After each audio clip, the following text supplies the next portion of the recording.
Mom, help! Ivy, always so full of life, called me with a weak voice, panting heavily. She's been immobile, with a fever of 104 degrees, since the afternoon. And not just Ivy, my 5-month-old granddaughter Lillian is also unwell. I was beside myself with worry. Looking at the clock, it was past 7 p.m. I wondered why she had waited so long to call, and when I asked, she gave a surprising response. I asked my husband, Caden, to take us to the hospital, but he went to the bar with his friends. What? You should have called an ambulance before calling me. Hello? Ivy? Can you hear me? The call suddenly dropped. Worried, I rushed to my car and drove to Ivy's house. It's an hour's drive to her place, and all I could do was hope she was okay. I'm Ariana, 55 years old. My daughter Ivy, 28, married Caden 2 years ago. She just gave birth to Lillian 5 months ago. I raised Ivy in a fatherless family after my husband passed away when she was young. We didn't live in luxury, but Ivy has always been tolerant and hardly ever complains. The fact that she called me for help means she must be really sick. What worried me the most was that she stopped responding during the call. An hour later, I arrived at Ivy's house. Using the spare key I had, I entered and found Ivy and Lillian collapsed, breathing heavily and listlessly.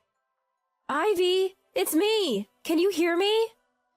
She barely responded with the, yeah, but then could only groan. Ivy's body was burning up, her lips dry. Seeing her mobile phone was dead, I realized why our call was cut off. I'm going to get you to the hospital right away. I called for an ambulance immediately, and soon after, they disappeared into the treatment room. After a while, the doctor came over to where I was waiting in the hallway.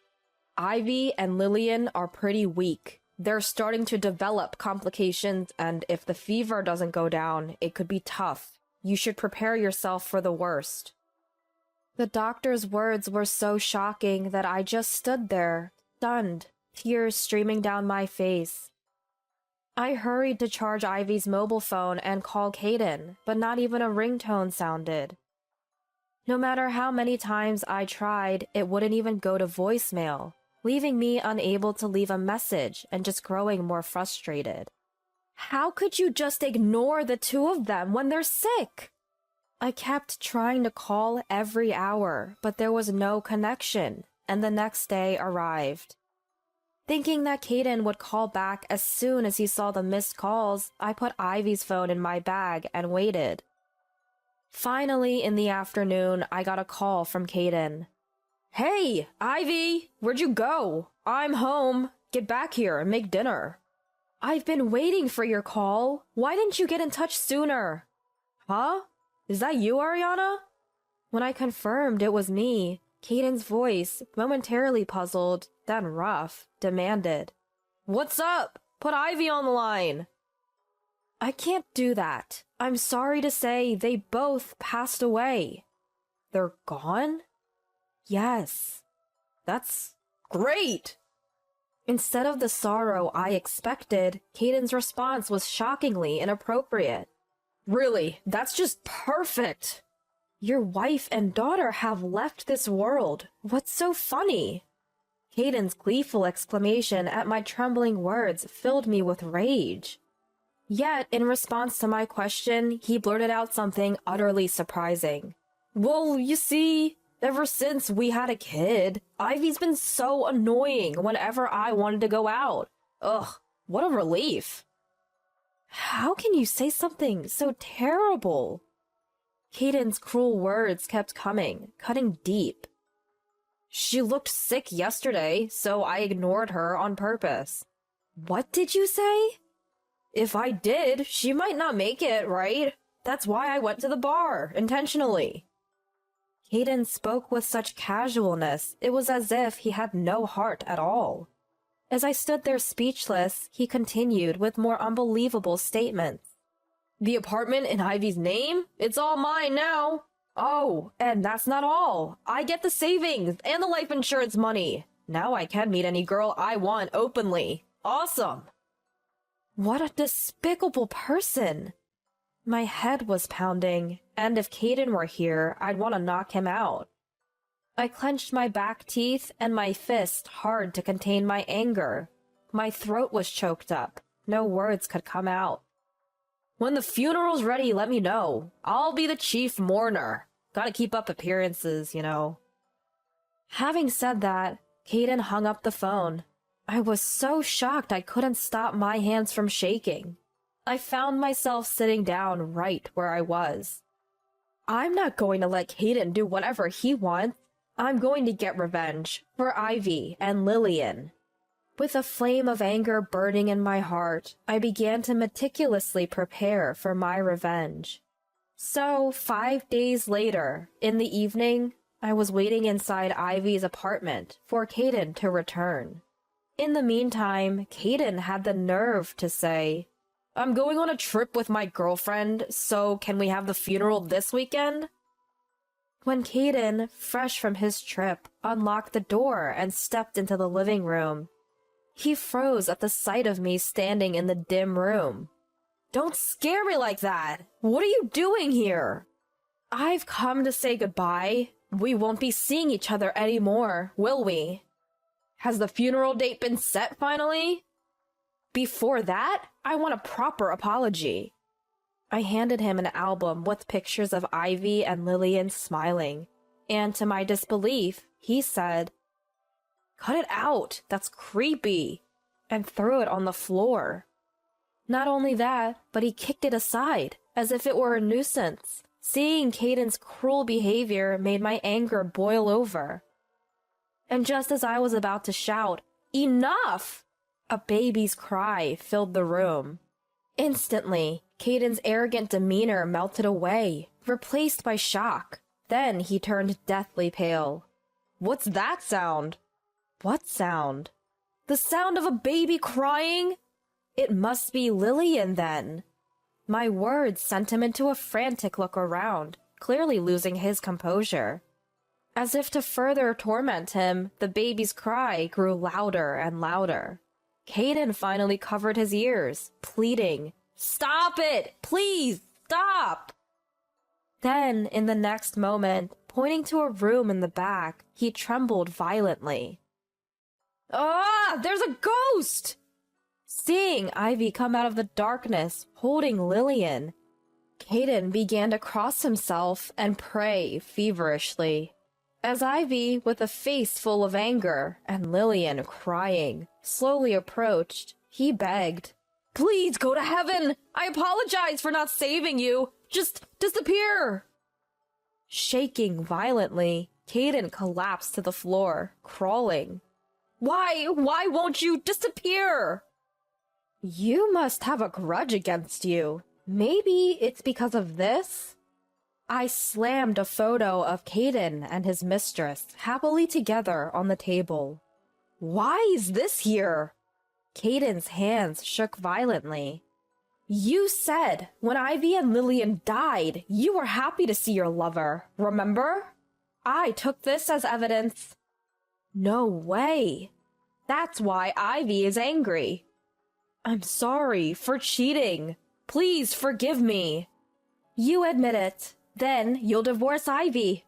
And as compensation for the adultery, you'll sign this pledge to pay $20,000 in the divorce settlement." Caden, nodding slightly, signed the document I had brought with trembling hands. Even after, Ivy moved closer to the worthless man who was still frightened, trying to avoid seeing her and Lillian. "Whoa, back off! You signed the divorce papers and the affidavit, didn't you? Look at me, closely! I have a physical presence, right?" "Huh? Both Lillian and I are very much alive." As Caden tentatively raised his face, he scrutinized Ivy from head to toe, then slumped down, relieved. But in the next moment, he turned beet red with anger and began to rage. "Don't mess with me! Don't scare me like that, lying woman! Saying you're dead to trick me? What do you want? After leaving the two of us with fevers of 104 to go drinking, and then blurting out something ridiculous when slightly pressed, you deserve to be punished. This stupid farce. Ugh, I wasted my time reflecting. The man standing and glaring at me seemed to have forgotten how he had been completely shaken by this farce. And there's Caden, clicking his tongue instead of being glad that both are alive. How low can you get? Ivy and Lillian were in critical condition when they were taken away by ambulance, but thanks to the doctor's dedicated care, they recovered. If we had left them, Ivy and Lillian might have really gone to heaven. It's a pity they're alive. So you're upset you didn't get the savings or the life insurance money. Your nasty personality never changes, does it? I thought maybe you'd reflect a little. You're the worst. Shut up! Hiding and stalking, taking photos, and even lying? I'll sue you. Caden, defiant and ready to counterattack. Expecting this, I told him. We're the ones who'll be suing. I knew you'd make a scene like that, so I've recorded all of our conversations. Huh? Now we have perfect evidence. Damn it. Caden, unable to argue back, bit his lip in frustration. Then, as promised, you'll pay the $20,000 in compensation in the divorce case. Just take it out of the property division. Our savings account holds $40,000. Half of it is mine, so you're okay with getting nothing? Huh? Caden stared at us, mouth agape in shock. Deciding to knock him down further, I said, You seem to think you bought Ivy's apartment, but it's rented. So pack your things and leave, please. Ugh, forget it. I'll live with my mistress. Scratching his head frantically, Caden began calling his mistress right before our eyes, but she wouldn't pick up, no matter how many times it rang. Strange, I haven't heard from her since yesterday. I could hardly suppress my laughter as I informed him. Well, you shouldn't be surprised. I filed for damages due to infidelity. Don't do stuff without my permission.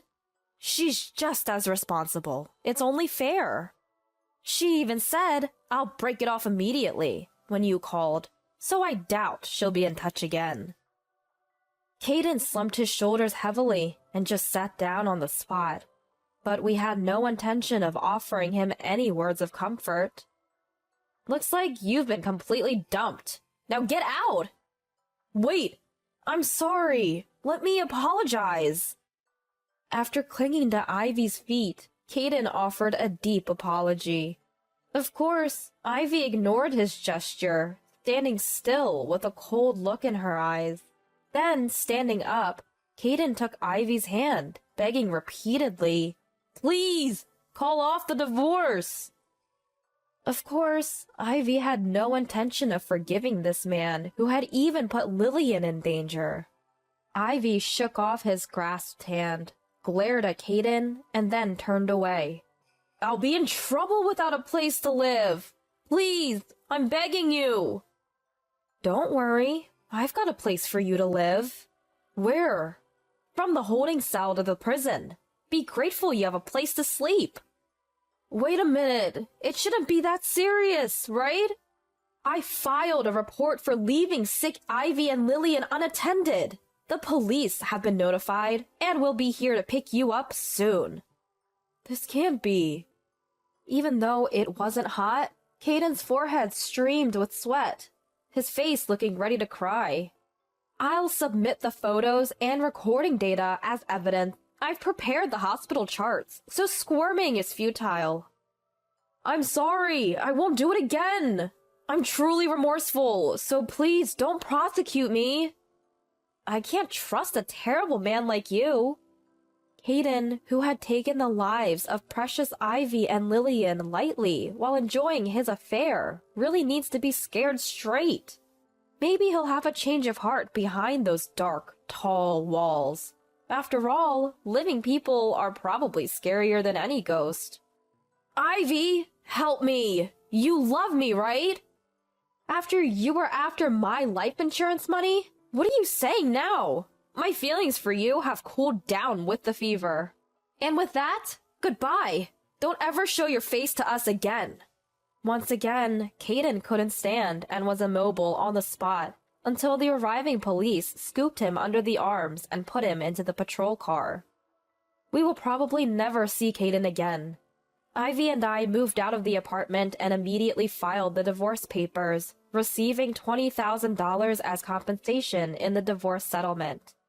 Caden's crime seems to be quite serious, and it looks like it'll be hard for him to step out of prison for a while. Ivy and Lillian are living with me at my house now. The baby is growing up fast and can now stand while holding on to something. She might start walking soon. Despite everything, I'm happy to be able to witness Lillian's growth with Ivy. Having reclaimed our peaceful daily lives, we spend every day smiling.